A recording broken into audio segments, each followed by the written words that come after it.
What is going on with the men of this world? What would make a man take a gun and shoot 19 children? Why would a young man threaten to shoot up a school? Is it that our males no longer know how to deal with stress? Is it a mental health issue? What can we do to help save our men? That's the topic of discussion on Men Talk Saturday, 4th June at 8 p.m. You are invited to join the Men Talk team of George Thomas, Riquen Allen, and me, Noel Professor Richards, as we chat with our guest, psychotherapist Shakir London. It's Mentor on Saturday, 4th June, 8 p.m. on FBN TV, Isaac The Promise Facebook page, and Isaac 98.1 FM The Promise. Sponsored by Anaya Tony, the Feet Lady.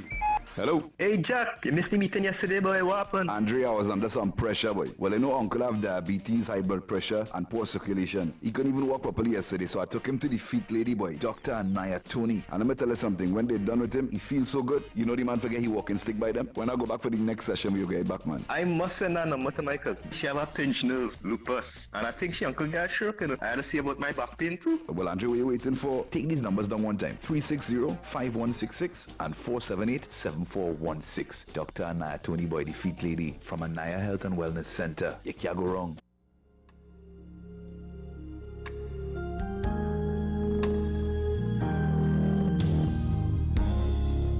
To the men who feel like you're at your wit's end, don't know how you got in this mess, you're standing there looking, saying, where do I begin? Maybe it's too late, too long, too much, too far. Hello, good evening to Trinidad and Tobago. We are on to Men Talk. Professor, are you hearing me?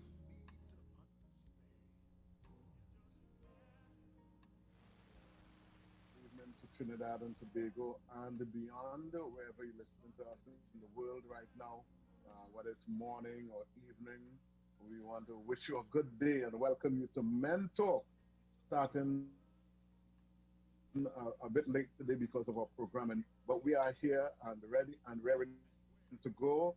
And if perhaps you are new to the station or new to this segment, this program, just to give you a bit of background to explain to you what it is about. It's a time for men, the male, to talk. Simply that. We have set aside this time every Saturday night, well actually from 8 o'clock to 9:30. Tonight we start at 8:45, but it's a time for men to talk. A space we have created for men. We understand how important men are. Men are the leaders, the head of the homes. We are husbands and sons and brothers and boyfriends and fathers and grandfathers. And God has placed us in a unique position. And so we want to ensure that we are functioning according to the way God designed us to function. And one of the things we know that will help us is for us to talk among ourselves, for us to talk about our experiences, our hurts, our joys, our sorrows, our disappointments, all in an effort to build better men, better husbands, better fathers, etc. So we have set aside this time because talking brings healing. Talking is something that helps you to share what is on the inside so that we would be able to expose it so we can correct what is wrong and even enhance what is right. So we've created a space every Saturday for men to talk. And because we want to encourage men to talk, what we have also done is that we have discouraged the ladies from talking. We know talking is not a problem for females, generally. And give them an opportunity, they will do lots of that. But men are to be encouraged to speak. So because of that, this program asks the women to not talk during this time. And but we value your contribution, ladies. We value, what you say to us. We think it's important. So what we do is that we give you an opportunity to contribute to the program by asking you to text in your responses, your questions, your comments.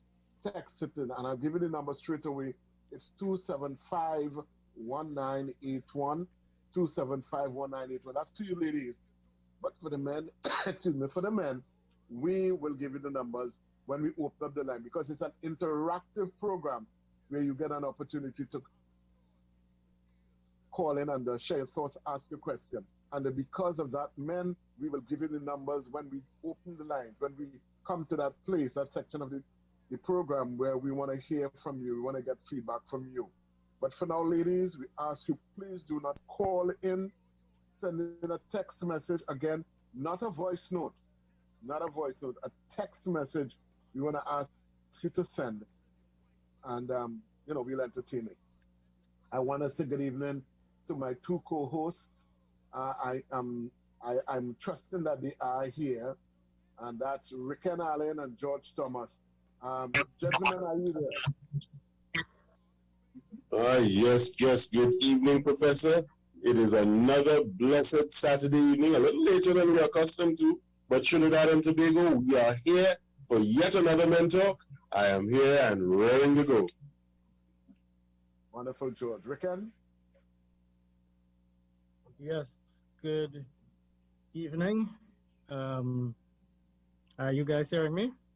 Yes, loud and clear, loud and clear. Okay, beautiful. Great to be on, and pleasant evening to the entire listening galaxy.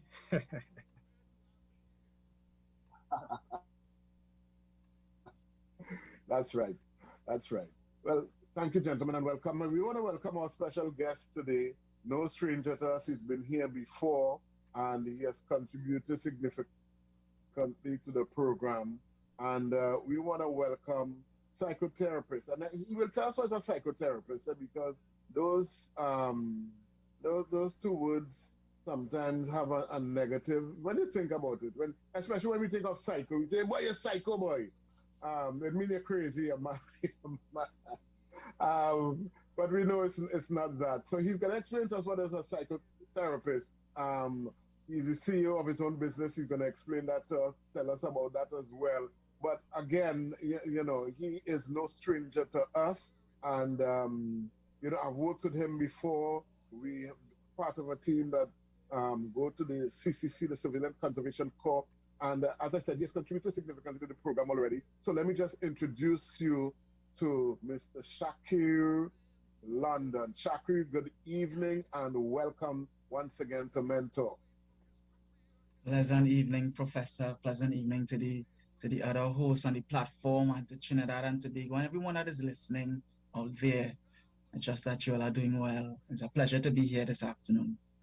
Wonderful. Well, Shakir, we know you, but I just want you to introduce yourself a little bit. Tell us a little bit about yourself. I know you're married, you're a father. Tell us a little bit about your business to kind of familiarize some of the folks who may not know you. Just tell us a little bit about yourself, please. So as you shared, Professor, I'm a psychotherapist. So I do professional counseling and therapy.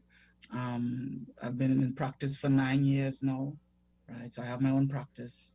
I love what I do. I love having the opportunity to help people navigate different circumstances and situations that they go through. When I'm not doing therapy, I'm usually doing lectures on topics like depression, suicidality, anxiety, grief. So these are the types of areas that God has called me to work in, and for some reason I enjoy doing it. Outside of that, I attended Dabadi Pentecostal Church, and I'm just here to be able to enjoy this experience this evening, being a part of the Mentor team. And I'm no stranger, as Professor said, to him, and getting to know him and some of the other men at 98.1. So that is kind of me in a nutshell. Thank you, Shakir. So welcome once again to the program this evening. And we want to, folks, as you heard the promo, well, before I get to that, let me just say thank you so much to our sponsor, Naya Tony, the fit lady, the lady who does reflexology. And we want to say thank you so much to her and her sponsorship of the program. So we want to jump into it one time. Today we want to talk a little bit about men and what is happening with men, and maybe try to get into the psyche of men. Now, folks, crime. I was just looking at some crime statistics, Trinidad and Tobago. Crime is something that we will always have. It will always be a part of us, much like when Jesus said, the poor you will always have with you, crime will always have with us. But crime seems to be becoming more brazen, especially by our men. We're doing things now that we didn't do before. When I was growing up, listen, we didn't used to hear about this kind of the crime wave in my time growing up compared to now is a vast difference. Men are becoming more brazen, and there are lots of crimes of passion being committed by men. You have men shooting each other. You have about men committing, killing their spouses, their girlfriends, some of them committing suicide. We saw the other day in the news, for those of us who would have seen it, in the U.S., where a man went on a rampage. Two different men, two different instances. One with a church. I think the church, by and large, was a black community church, more black people, attended the church. And he went and he shot up the church, killed people. And then we had another man recently, again, taking a gun and shooting 19 children. Now, I would like to think I'm an ordinary level-headed human being. I'm appalled to think that I can't imagine taking a life. I can't imagine that. I think that will affect me in such a negative way. Even if it's in self-defense, just to take a life. But there are men who are doing this thing now, and they seem to enjoy it. The guy, I'm not sure if it's both of them, but I know at least one of them was actually recording this thing on Facebook. It was live. So he seemed to have been getting a lot of pleasure out of it. So we want to kind of explore, we're using that really as a jumping off point, and to explore what is going on with our men. What makes a man, let's bring it out, let's bring in Shakir one time. Professor, I imagine doing that. But Shakir, talk to me. What would make a man take a gun and shoot people just like that? There's no easy answer to it, and quite often we tend to say, all right, this person has to be crazy, this person has to have some type of mental illness or mental disorder. But it's not as simple as that. In fact, most of the men that commit these types of acts aren't classified as having a mental disorder or psychotic disorder. And Professor, if you were to think of people in general in three categories, you mentioned one, the average, what we call the average person that has issues, situations that you deal with in life, things that you face. And the majority of us kind of fall into that category. You have another category of people that go through chronic chronic severe emotional distress throughout his or her life. And so they go through this chronic experience throughout their lives, and it's difficult for them to cope. And then you have those that are diagnosed as schizophrenia or some other type of psychotic disorder. So you have these categories that we tend to fall in. And when you think of the individuals that commit these type of atrocities, they tend to fall in the category of someone that has prolonged and severe distress, or would have been experiencing prolonged and severe distress throughout their lives, and not knowing how to cope. And we tend to think, maybe they're just crazy, altered state of consciousness, they just start shooting up the place, but it's not as simple as that. Usually you find, when you ask the question, what would cause someone to do that? You're looking at a background of childhood trauma and abuse. You're looking at a background of sexual assault as victims. You're looking at parental suicides, violence in the home. These are the types of backgrounds and foundations that a lot of the men that we see doing these types of things, they grow up in. So they have this type of experience. Extreme bullying. Now you would notice that none of these things are specific to the US alone. Mm-hmm. That we have people in Trinidad that go through these types of things. So so what separates us here in Trinidad, the men in Trinidad, And we do have violence here in Trinidad, but from the man across in the US that would be shooting, the 19 children or shooting up schools and churches, and just based on what the research says, it is not that we are any more or less violent. What the research said is that one, they have a greater access to guns, to guns and ammunition. That is one of what the research says in terms of that US controls 42% of the guns in the world, and that is one part of it. Another part of it is culture. Yeah, the culture within the US is one where I from a young child, I grew up knowing that I have the right to own a gun, the right to bear arms. It is ingrained in the citizens. And if you were to use as another example, Trinidad and Tobago, people say that we have a kind of carnival culture where you grow up knowing partying and knowing this kind of carnival life. And when that time reaches, we all know that there'll be fetes and things that people go to. So it's almost a part of Trinidad and Tobago culture. And in the same way, a child growing up in the US, for many of them, they know to you will see the videos where they know to adjust the gun and take out the bullets and put it back in. They learn these things from very, very young. I mean, and just based on the research, those are the two things that separate that nation from other nations in the world in terms of the types of atrocities that we're seeing. So I mean, that is just me kind of touching on it. There's a lot more we're going to talk about and we can talk about with regards to it. Yes, indeed. And, well, it's something I don't understand, and I may never understand it, the access to guns. I saw a video the other day with a young man. He was underage, and they took him, they were doing the video, they set it up, where he went to buy alcohol, and they told him no. He went to buy, I think, cigarettes or something. They told him no. At another place, he went a couple places, and they refused him. And he went to this gun store, and he was able to purchase a gun, a young man. So they already have access to it. But even without the let's bring it to Trinidad and Tobago now. Recently, we had a young man, just a couple of days ago, who was refused to do an exam.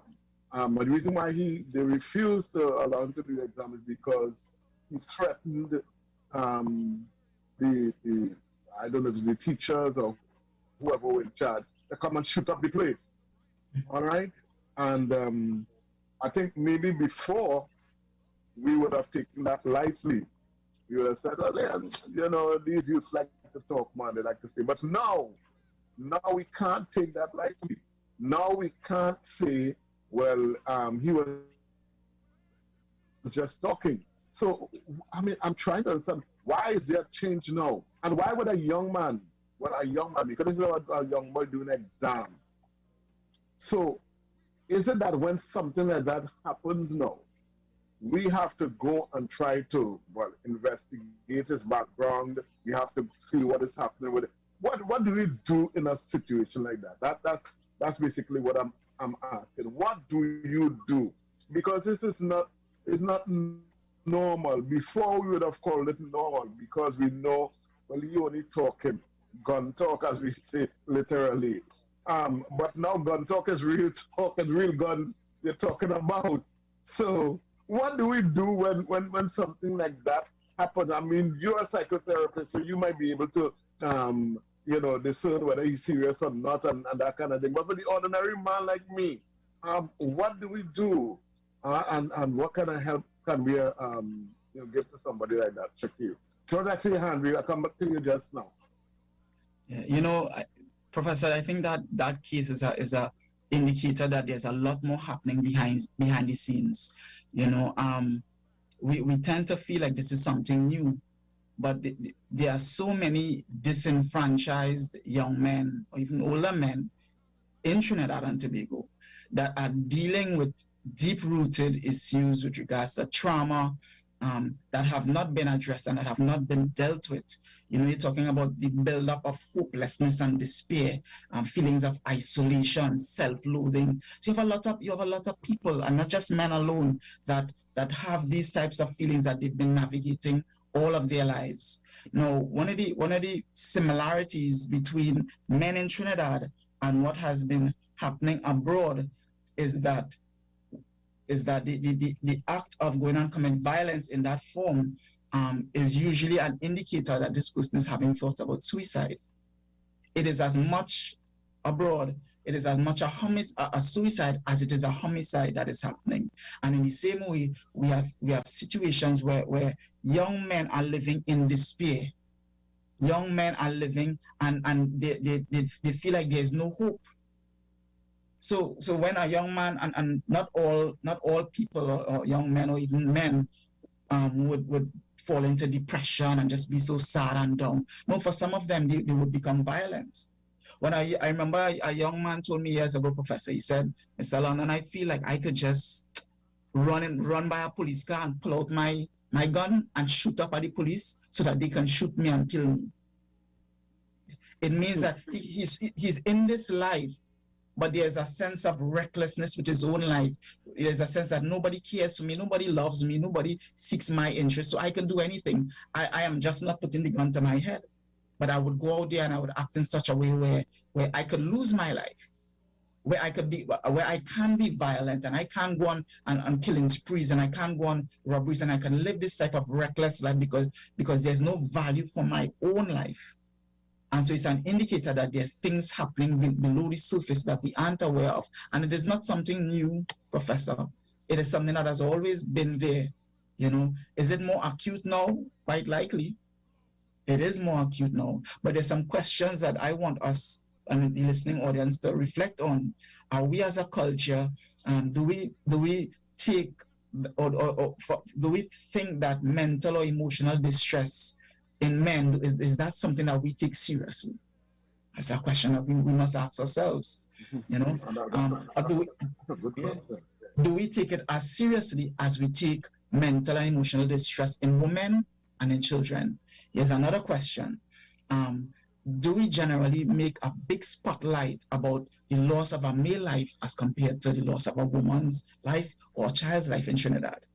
You see, those are important questions because those questions imply that a man must ask himself, am I seen as having the same type of value? Because it speaks to value. If my emotional and mental health are not important, then am I valued? If my life being taken from me is not important for us to have a rally or a march, am I valued? And so when you have young men feeling like that, feeling like society has turned their back on him, no one cares, what is left for that young man to live out? There's some real questions that we ought to reflect on. Yeah, indeed, and we will reflect on them even tonight. Folks, you're listening to Men Talk on Isaac 98.1 FM, The Promise. We are also on FBN TV if you want to see, and we are also on Isaac The Promise Facebook page, so you can view us as well as listen to us this evening. And I saw another video just recently with a man in a police station who made a report, and apparently, from what I discerned, he wasn't being taken seriously by the male counterparts, the male police, and the female policewoman was trying to get them to really follow up on the report. And the men, you know, somehow I see it seems as though it's we men to blame. We are the ones that pushing this narrative that men are that important. But anyway, before we get into that, I know George had his hand up probably to make a point or something. George, could you go ahead, please? Yes, indeed. Thank you, Professor. You know, listening to all of this, the old people have a saying. George. Yes, are you hearing me? Go ahead. Yes. The old people have a saying, when your neighbor's house is on fire, wet your own. And the truth of the matter is, what we're seeing in the States, we may tend to let it slip under the radar thinking, well, oh, that is not going to affect Trinidad and Tobago here.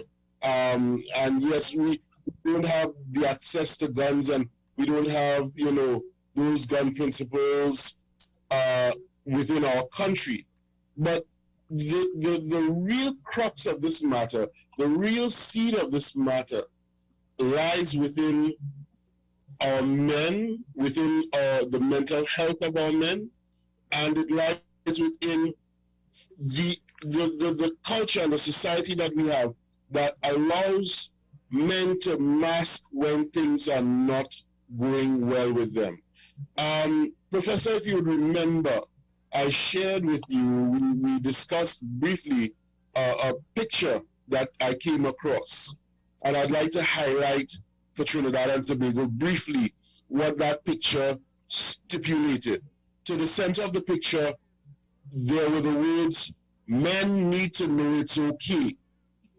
And around that phrase, that men need to know it's okay, there are a lot of concepts that a number of our men in our society today do not realize and recognize that it's okay to experience. Things like going to therapy.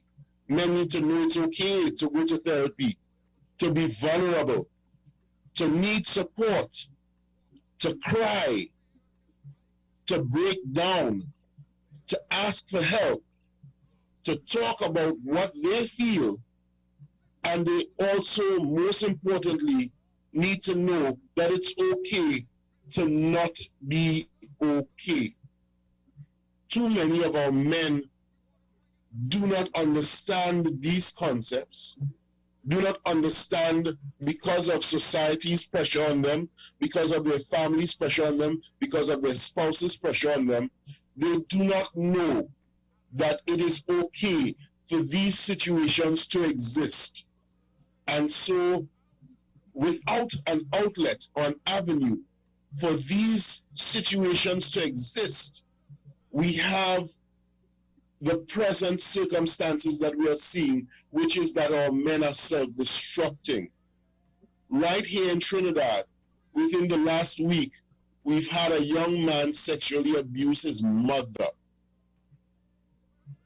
Now, the thing about it is, yes, he may not be able to have ready access to weapons on the scale that a young man in the States may have, but at the end of the day, it speaks quite loudly to us the fact that even though it's a different playground, the game still remains the same, that we have men out there who are unsure of being able to speak out and say, hey, I am not feeling well. I'm not doing too well. Because in society, in our society, a number of these men think, even if I'm not doing well, nobody cares anyway. And that inverse precedent has borne the fruit that we are seeing right now in our society today. And that's what I'd humbly share for now. Thank you, George. Thank you, George. Thank you. I want to ask Shakir this question. Is it okay to not be okay when, if you're not okay, people look down at you? Is it okay to say, I need help, when the people around expects that you don't need help? You're a man. You shouldn't need help. Is it okay? And that's the question. I mean, I hear you, George, and I hear you, but I'm asking Shakir now, is it okay? And isn't that the problem? Isn't the problem the fact that of the way society views men, that we ought to be strong all the time, we ought to lead, we are the head, we lead not to show emotion and that sort of thing. So is it really okay for us to say it's not okay? And that's my question, Shakir. Thanks for the question, Professor. George is so correct. Yes, it's okay to need help. You may ask many other men out there who have to live with the reality of the pressures of society, of the pressures of their spouses, of their families, and to many of them, their reality may be no, it's not okay. Because they have to live with the woman that will find out that they are a soft man because they cry, or you're a jokey man because you're going to the police station, as the video showed, Professor, some time ago. And so a man's reality might very well be, though it is okay, he may say to himself, no, I cannot live like that. because I would not be respected. I would not be treated a particular way. I would not be listened to. Yeah. And that is unfortunately where we are at. You know, where we as a nation, and it's not just men or women, but it is us as a nation, where we can accept that masculinity ought not to be something that where a man has to avoid or ignore or repress his emotions or his mental state, or push it down and not bring it to the surface. We have to be able to come to a place where we can say, no, this is part of what it means to be a man too, because a man is only human. And we must come to a place where we can accept that. You know, how do we get there? I have no idea, Professor. How do we get there? But it is something that needs that ought to be discussed and, you know, brought out in forums like these. Indeed. I see Riquen with his hand up. Riquen, good evening. Talk to me. Talk to us. Good evening again.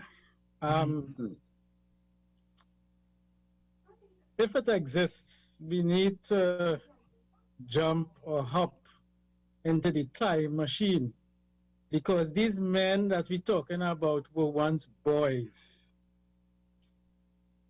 And to me, what we're seeing is the fruit of some stuff. If we want to address the issue, if we want to come anywhere close to rectifying, to fixing, to resolving, we must get to the root. And the root is that our males have been socialized in a particular way. And from childhood, we have been trained to ignore pain.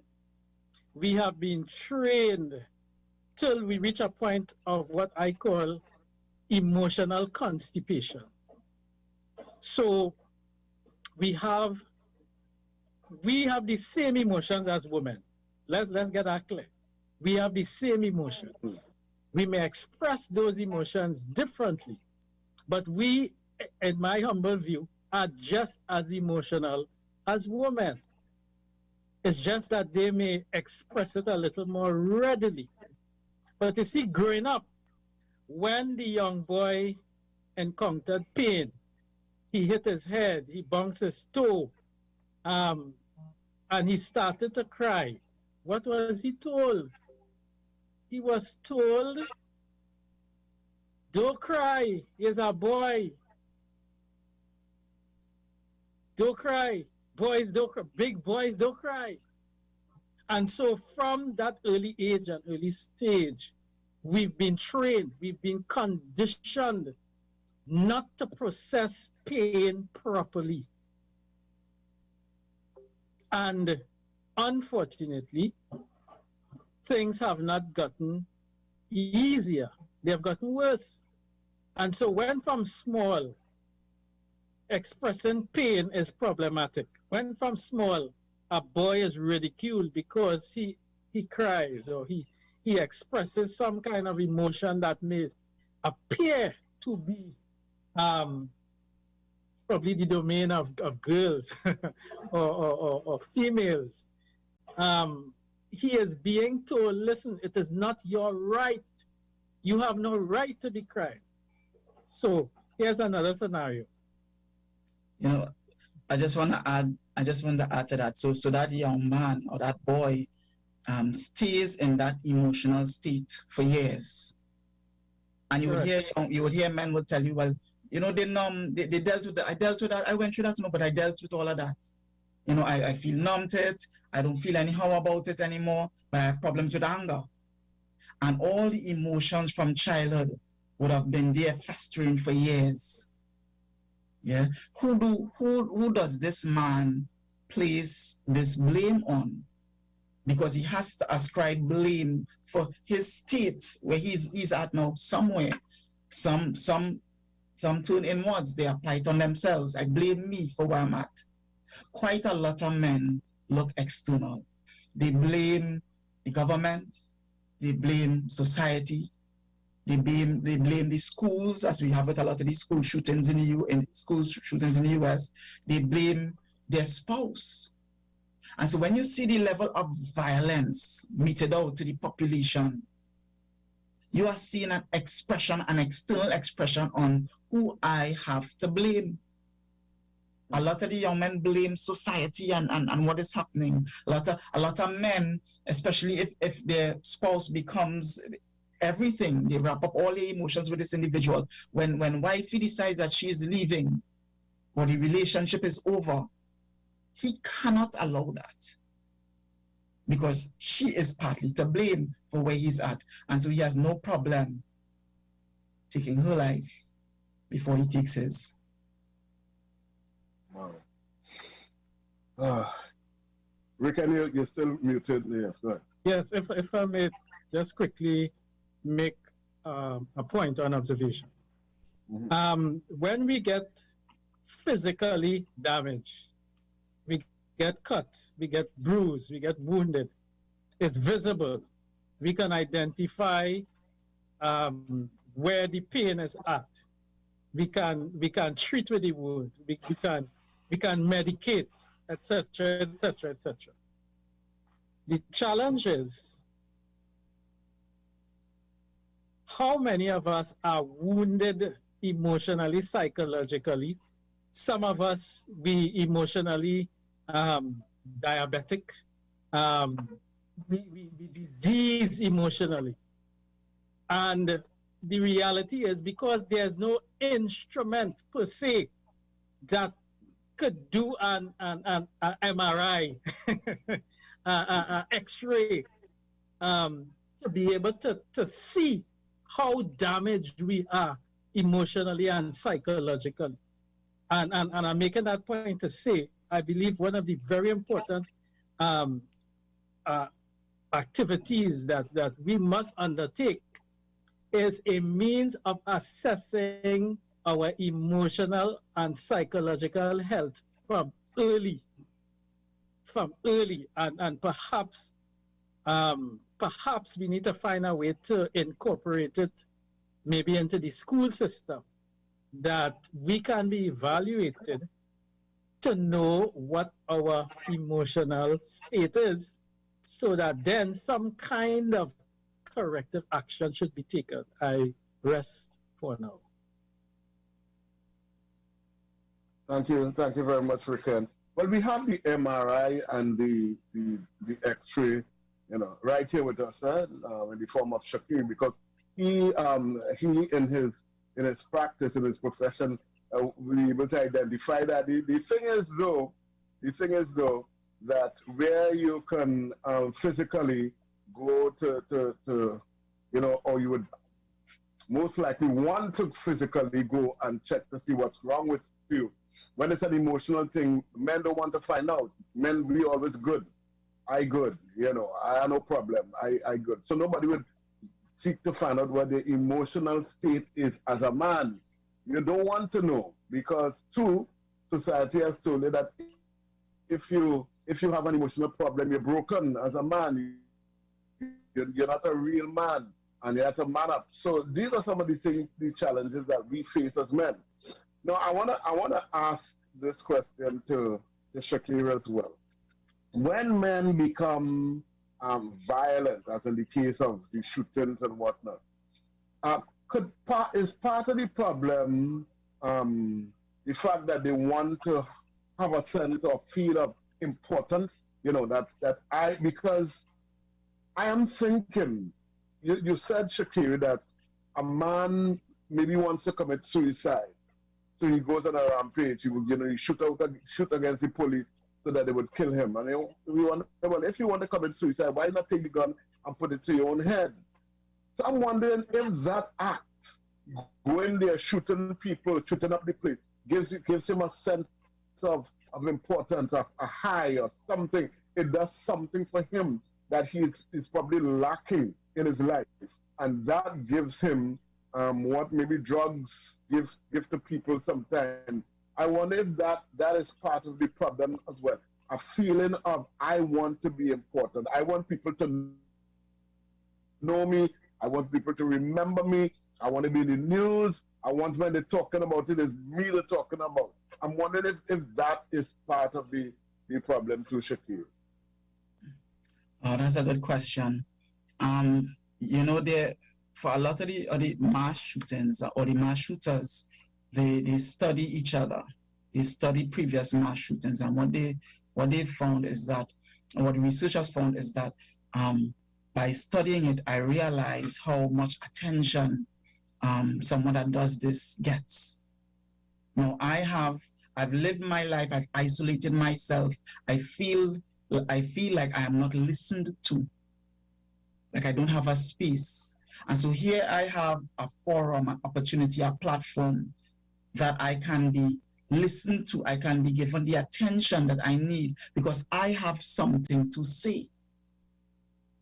Mm-hmm. And a lot of them, and so you find when you have mass shootings, for example, in the church, or racially motivated mass shootings, or the ones in the school, they choose the populations because they have something to say. Yeah, and in Trinidad, I don't know what the research shows in Trinidad, but if we think about it along the same lines of a young man that will live this life out, what is he trying to communicate? What is he trying to say? Are there things that he's trying to say? When I get men in counseling, and you hear things like I've lived my whole life, but I've never felt listened to by my parents. I felt censored, how I felt did not matter, that like I was irrelevant, that I was an outsider. You hear men say things like that, and as an adult, he has to find a way now, as an adult, to take back some measure of control. And so that could be in the form of a relationship where he's abusive, where now I am the one that people has to listen to. I am the one that they need to pay attention to. Yeah. And we know with the young people and particularly young men, there's a glamorization of the gunman, of the zessa, of the bad boy. You know, you see it on the news. You take two ghosts here, you kill two people, and you see it on the news, and it glamour and it is glamorized, especially amongst that population. And so there is a space for that question, Professor, and even the response. You know, yes, there's a certain amount of attention that can be had by making those types of decisions, but it is an indicator that there are things happening behind the scenes. Folks, you're listening to Men Talk on Isaac 90.1 FM.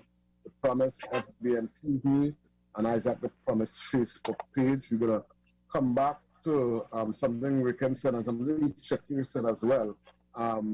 But I see George wants to make a contribution, and then we open up the lines in a short. We are going until 10 o'clock, folks, tonight. So we have just over half an hour again. Yes, George. Yes, indeed. Listening to what was said, you know, it's so profound, because when you really think about gang violence in our country, and you think of a number of these young men joining gangs, when you hear a lot of them correspond as to why something like joining a gang and putting your life at risk in that way would make sense, a lot of the time, the one thing that you hear from them is that this is how they feel respected. No one else would listen to them but the elements of the gangs. And so, you know, I understand that these are profound needs of men to be heard. This is the foundational reason for our program, that a number of men aren't heard in their homes, in society, in the nation. Their voices are not heard, and their input goes disrespected and unheeded. And so perhaps we may need to look at addressing having men be able to express themselves, and not just having them be able to express themselves, but having them heard, having them respected, having their input valued. It is clear to see that if their input is not heard and respected and valued by the right elements, it is going to be heard, respected, and valued by the wrong elements. And this is where their allegiance will go to, where they are respected, where they are heard, and where they are valued.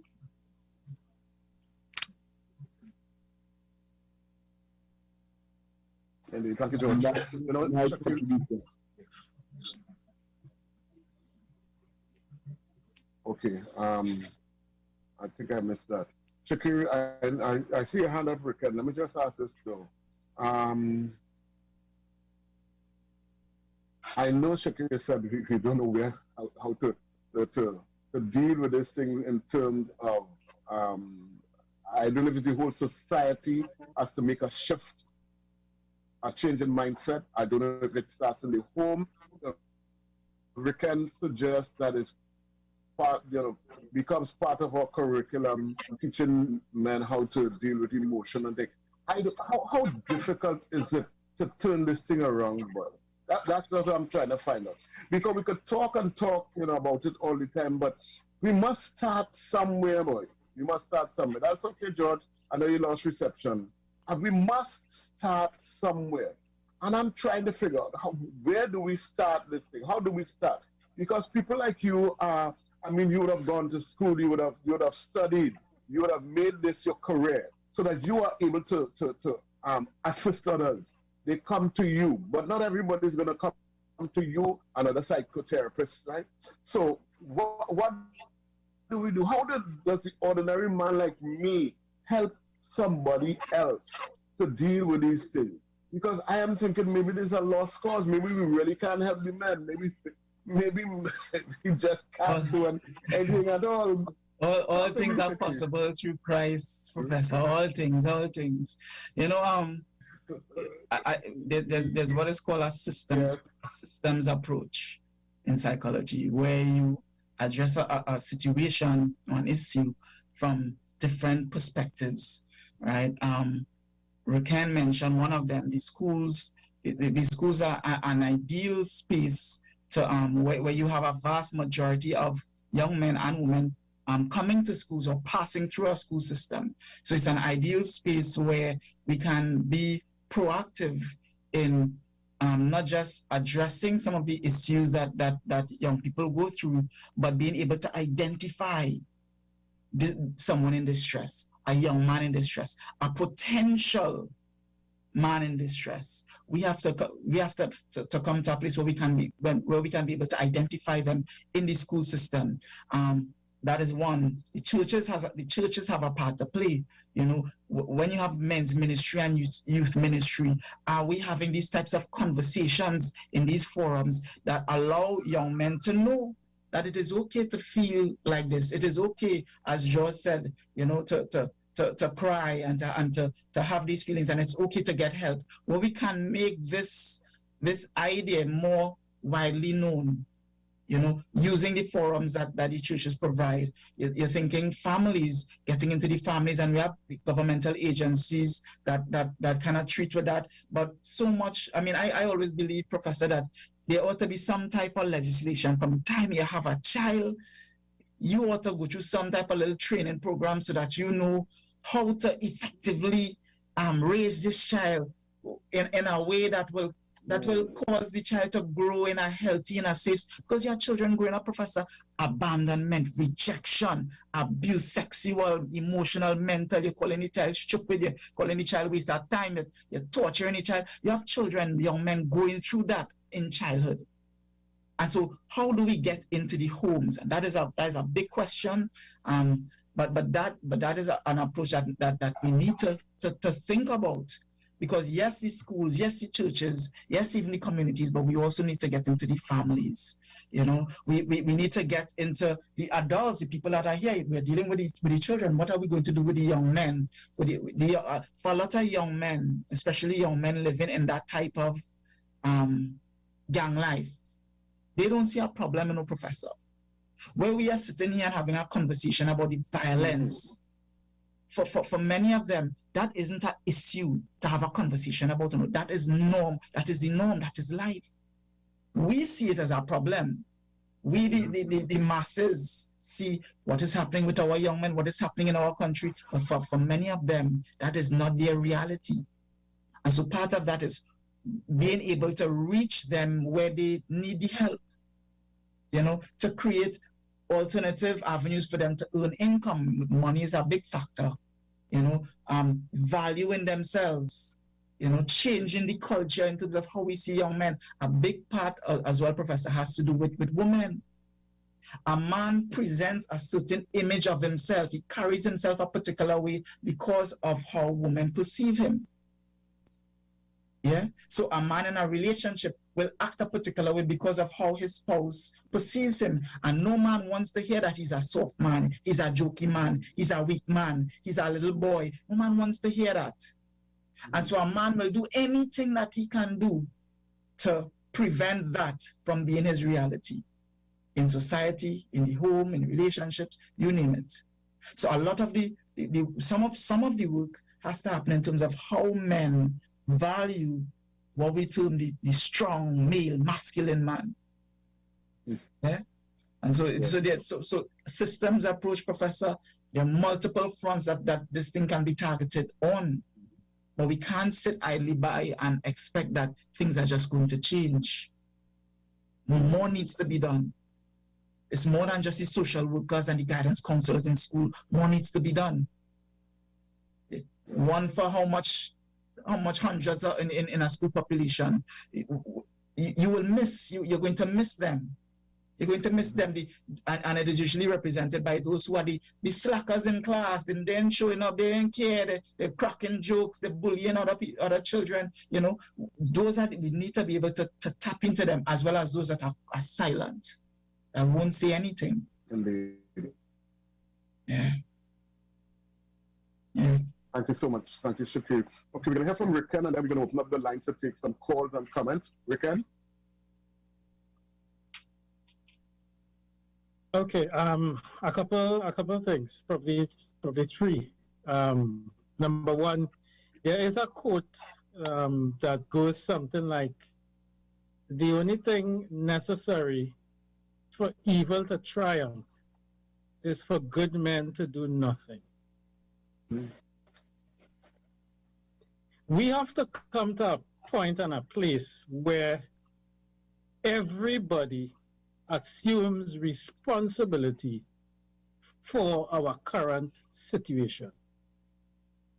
You see, it is easy, and Shakir would have referenced it earlier, when he alluded to the whole issue of blaming someone. It is easy to ascribe blame to everybody else. But there is a sense in which every single one of us has contributed to the current state.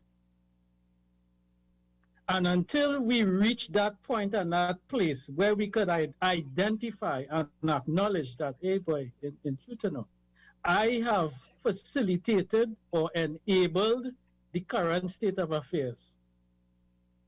And I believe to do that requires humility. It requires going to God to ask him to search us and to check us, because we may pride ourselves in not doing the obvious wrong, but there are sins of commission and there are sins of omission.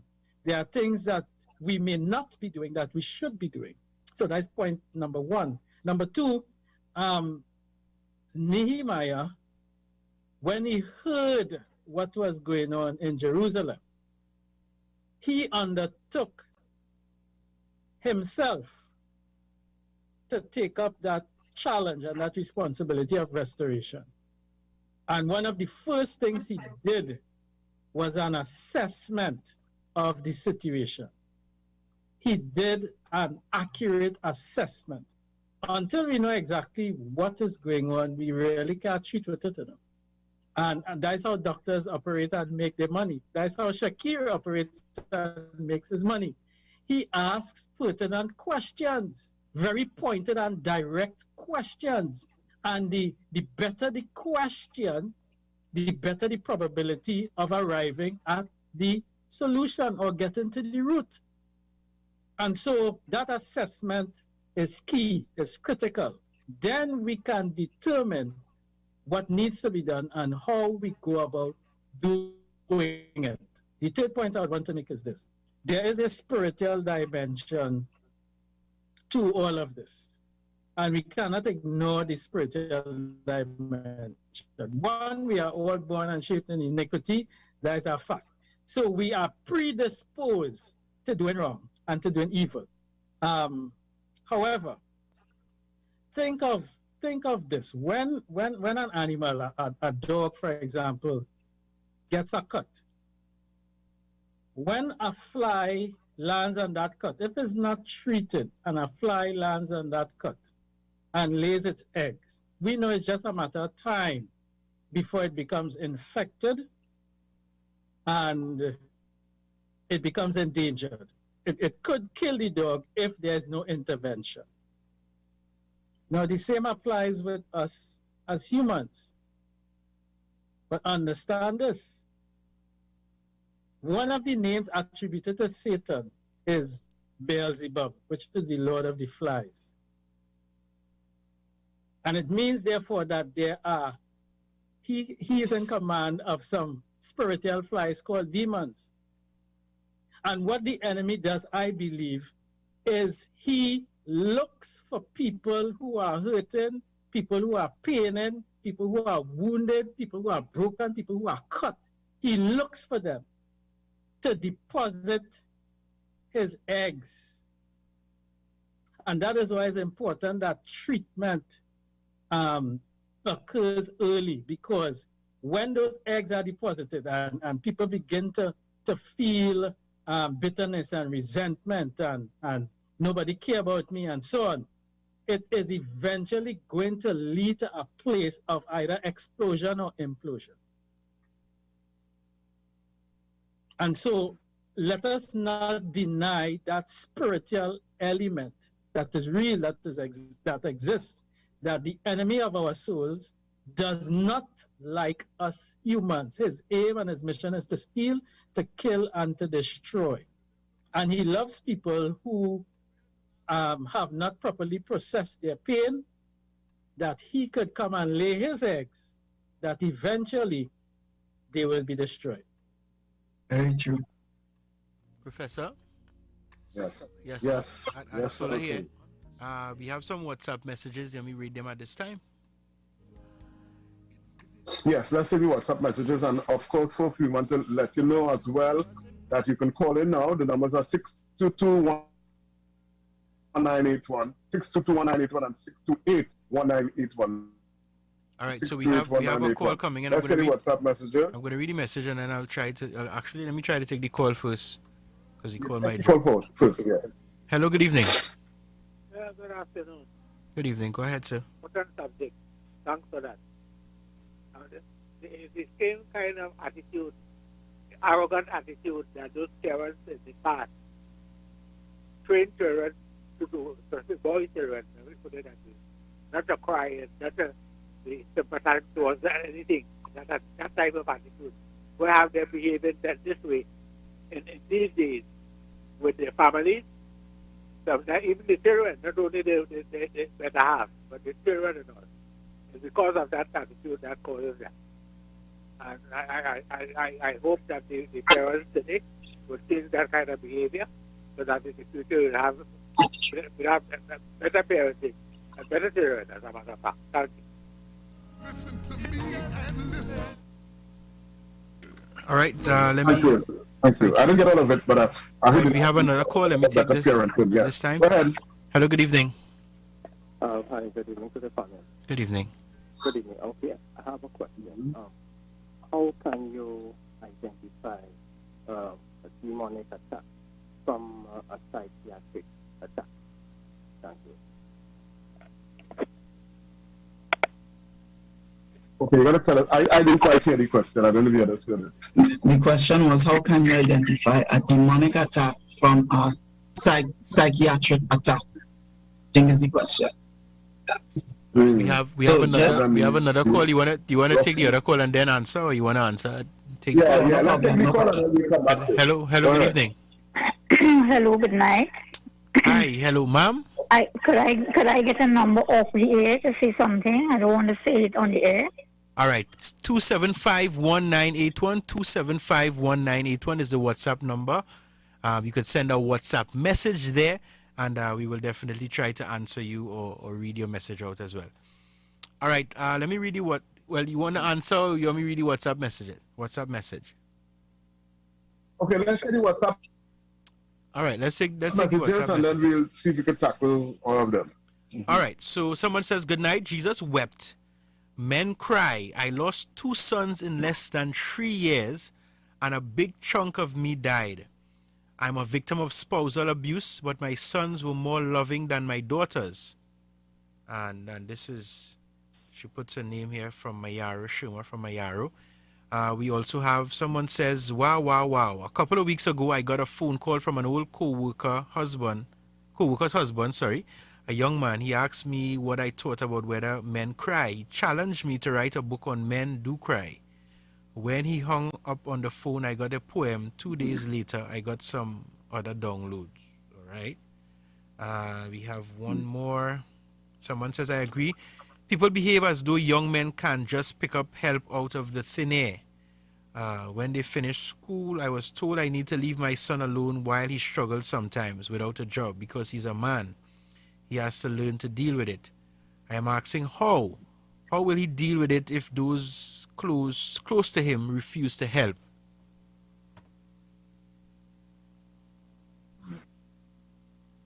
Yeah, indeed, and that's so significant. But let's deal with. We come back to that. Shakir, I am sure in your practice you would have had to make the distinction sometime between demonic oppression and psychotic. So tell us how you dealt with it. So it is so important to, as a believer, to rely on the Holy Spirit for guidance. So even before I go into a session, I pray, Father, your wisdom, you reveal, you show me. Because when someone comes into a session and there's a demonic attack or presence with the person, it can very likely manifest itself in the session. And it may not be anything very overt. I can be sitting in the session and the Holy Spirit can show me there is something deeper happening here with this person. There is some demonic situation taking place here. And so that is why you trust the Holy Spirit to guide you in dealing with, at least when I deal with my cases, because some of these symptoms are very similar when you have someone dealing with a psychotic disorder or someone that is presenting with a demonic attack. And then you have cases where the two are intertwined, Professor. And so usually what I do is I refer to a psychiatrist for psychiatric evaluation, because sometimes the disorder could have opened the door for a demonic attack and vice versa. So I refer to the psychiatrist, but I also have a deliverance pastor that I refer to as well, so that the person is getting treatment on both fronts. Yeah, because you have that intermixing taking place at times, but quite often I may see. There are times when I see a demon rise up in a session, Professor, and there's a professional session. Sometimes the person, they're not a Christian, so I can't just stop and pray and cast out, and there's a time and a place for everything. So I make the necessary referrals to be able to treat with what is demonic, as well as to be able to treat with what is psychiatric in nature. Thank you, Shakir. Folks, don't forget the lines are open. We have about 10 more minutes. 622-1981, 622-1981, and 628-1981, 628-1981. And ladies, 275-1981, where you send a text message, 275-1981. So we have a few more minutes to take your calls and to take your WhatsApp messages. I just want to go back quickly to something that Riquen says when he was talking about a lot of these things are spiritual.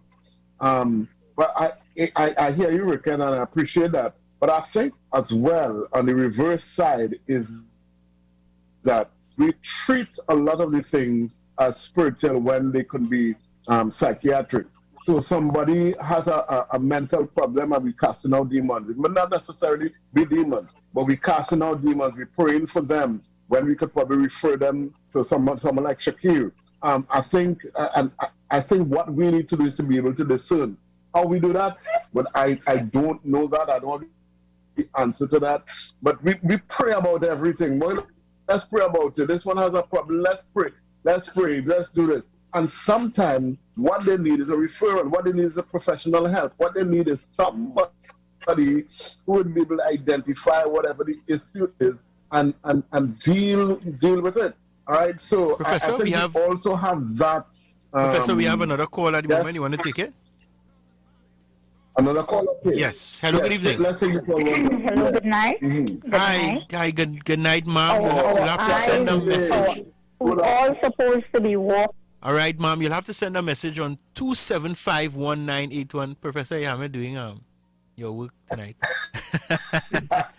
I know how it is, right? Yeah, I feel, as Professor would say, I feel so bad, ma'am, to have to cut you, but 275-1981 is the WhatsApp number. You'll have to send us a WhatsApp message there, and so that we'll be able to address it at that place. Professor will do the rest, so I won't take all the licks. All right, just remind folks that is Men Talk. The name of the program is Men Talk. So we want the men talking. Ladies, you can text in. You could write. Woman could write. Woman could text. But we want the men to talk. So if you have a question, lady, and there's a gentleman next to you in the same room, you can have him call and ask a question. That's not a problem. But ladies, please, we want to ask you to please accede to our request. That is, you text in, let the men call in. We only have a few more minutes. It's almost time to wrap up. But I was making up on, and I see Riquen wants to respond now. I wasn't attacking what you were saying, Riquen, but I was just saying that, we have this scenario where there are a lot of people who we can help them, but all we do is pray for them and try to, I remember once, I don't know if it was a joke or not, long time ago, where this guy was talking about this fella, they were praying for him because they were hearing all kind of thing inside of him, and they were praying to cast out the demon. And later found out the man was just hungry. His belly was rumbling, and it was just hunger. It wasn't a demon. So we try to spiritualize things sometimes when it's a simple solution to the problem. So that's the point I was trying to make. But go ahead, Riquen.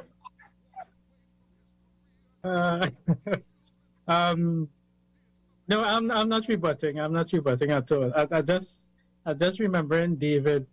That time when David was a fugitive, he was on the run, and he was playing mad before the I think it was the one of the Philistine kings or something like that, acting crazy, I guess if it was some of us, we might have done the same thing, called for a deliverance session.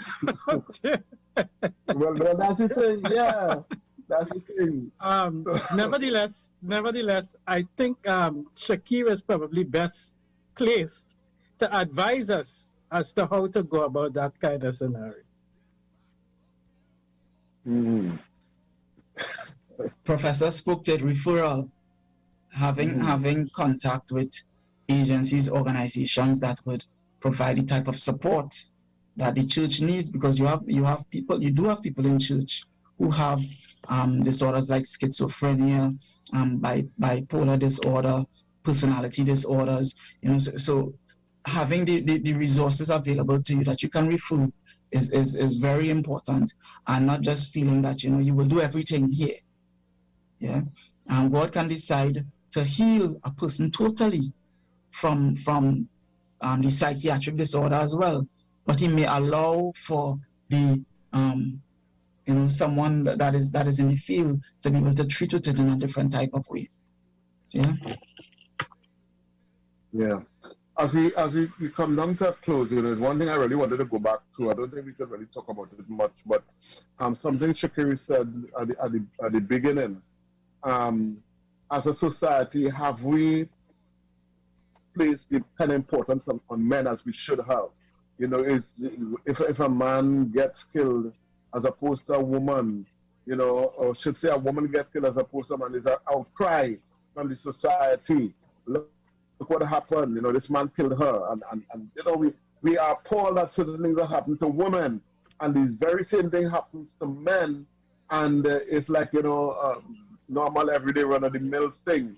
And so I don't know if that is part of the issue, Shakir, that we need, one of the things that we need to change as a society, the way we view men, the way the value actually that we place on men, and on the pain that men go through, the hurt that men go through.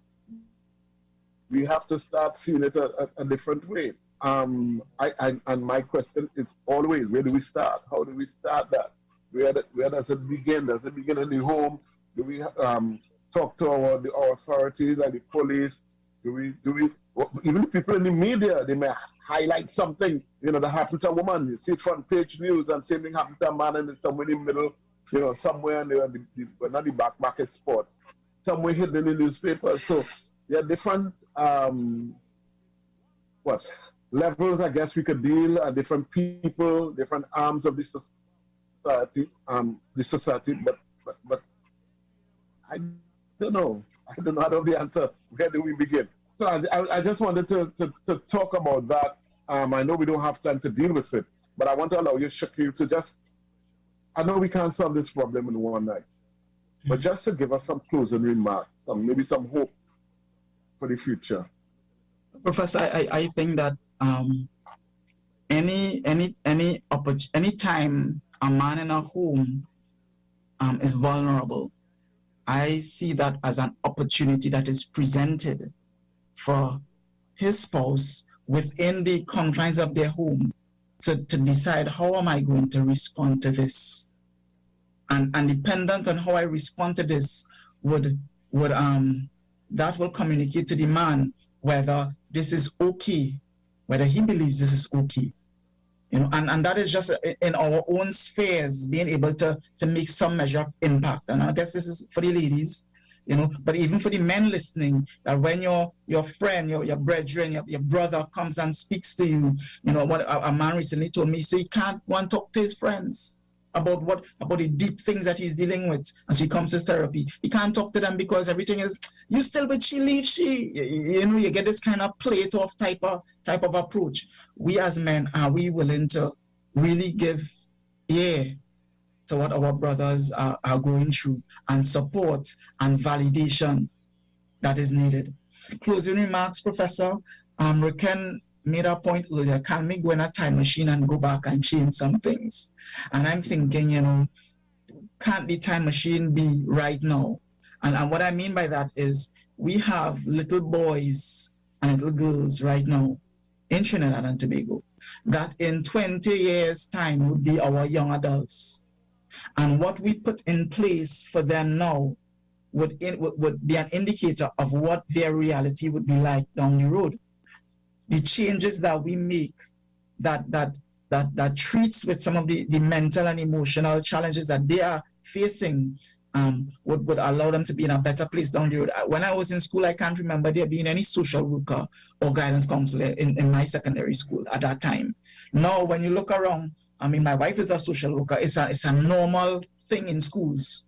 So it means that things have changed, and we have a culture of young people growing up knowing that you have a guidance officer, you have a guidance counselor, a social worker in a school that you can go and talk to if you're going through a difficult time. Their reality has changed. And in the same way, what are the things that we can implement, or can we implement things that will begin to deal with the 4-year-olds, the 5-year-olds, the 6-year-olds, the little boys, little girls, that will cause that type of transformation? It's a lot more work dealing with him, with an adult man. You have a lot more resources that might have to come into play. And yes, that is necessary too. But we are always thinking down the road. What will happen? What is the type of Trinidad and Tobago we want to have? You know, where we can be, Riquen, that time machine right now for them. And we can put some things in place. And we can deal with what we call the distal cause, the root cause of a lot of the problems now, so that their experience as adults, as men, would be different from what we're experiencing now. Thank you, Professor, for having me on the platform. George, Riquen, for being on the platform with me as well, and for allowing me the opportunity to come on.